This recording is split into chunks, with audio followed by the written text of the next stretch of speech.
बिस्मिल्लाहिर्रहमानिर्रहीम। अस्सलाम वालेकुम एवरीवन, कैसे हैं आप सब। उम्मीद करती हूँ कि सब खैर खैरियत से होंगे इंशाल्लाह और हंसती आंखों मुस्कुराते चेहरों के साथ मेरी वीडियो के इंतज़ार में होंगे। तो व्यूअर्स, आज मैं आपको घर में मक्खन बनाना भी सिखाऊंगी। बहुत ही इजी तरीका है और उससे देसी घी बनाना भी सिखाऊंगी। घर में बनाएं, खालिस खाएं, सेहत बनाएं। तो चलें शुरू करते हैं। इस तरह आपने दूध से मलाई उतार लेनी है। मैं ऐसे ही दूध से मलाई उतार के उसको फ्रीज़र में जमा कर लेती हूँ। ये मैंने बाहर निकाल ली है। उसका जब वो मेल्ट हो गई है तो मैंने उसको हल्का सा गर्म कर लिया है। इतना गर्म करना है कि आपकी फिंगर उस पर लग जाए। तो अब मैंने ये इसमें थोड़ी सी दही ऐड कर रही हूँ। जब वो गर्म हो जाता है, ज़्यादा हमने गर्म नहीं करना, दही ऐड करके तो आपने उसको अच्छी तरह से मिक्स करके कवर करके, आजकल सर्दियाँ हैं तो ढाँप के कहीं रख दें। मोटे ब्लैंकेट वगैरह से आपने इसको कवर करना है। तकरीबन एक रात पड़ा रहने दें। सुबह वो बिल्कुल जम चुका होगा। ये देखें, जैसे ये मेरा जम चुका था। मैंने इसको तकरीबन पूरा दिन फ्रिज में रखा है।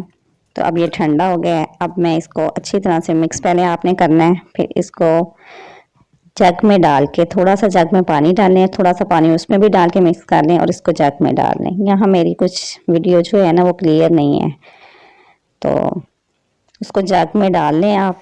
और जग में डाल के उसको तकरीबन आपने 10 मिनट तक जग चलाना है। उसके बाद चेक कर लें, अगर वो आपको मक्खन की शेप में, अभी आपको दिखाती हूँ, शेप का हो गया तो ठीक है, आप ख़त्म कर दें, उतार लें उसको।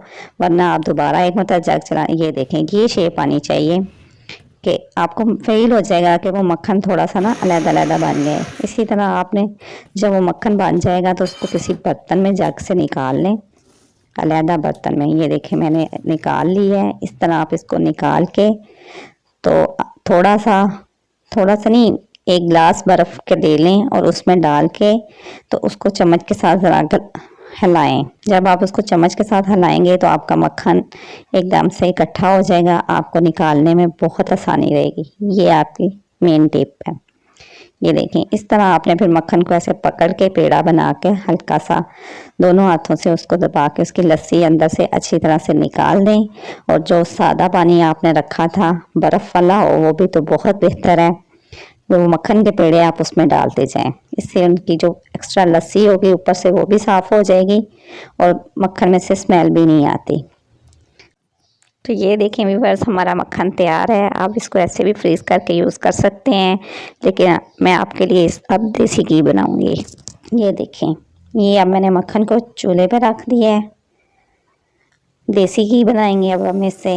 ये कर रहा है हमने, ये जो इसके अंदर लस्सी है और ऊपर लस्सी है, जो इसको जब ये ख़त्म हो जाएगी तो फिर हम इसको छान लेंगे।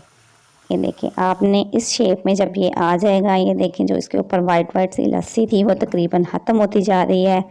इसके ऊपर एक ट्रांसपेरेंट सी झाग आ जाएगी। जब वो झाग आ जाएगी, ये देखें, इस तरह आपका देसी घी तैयार है।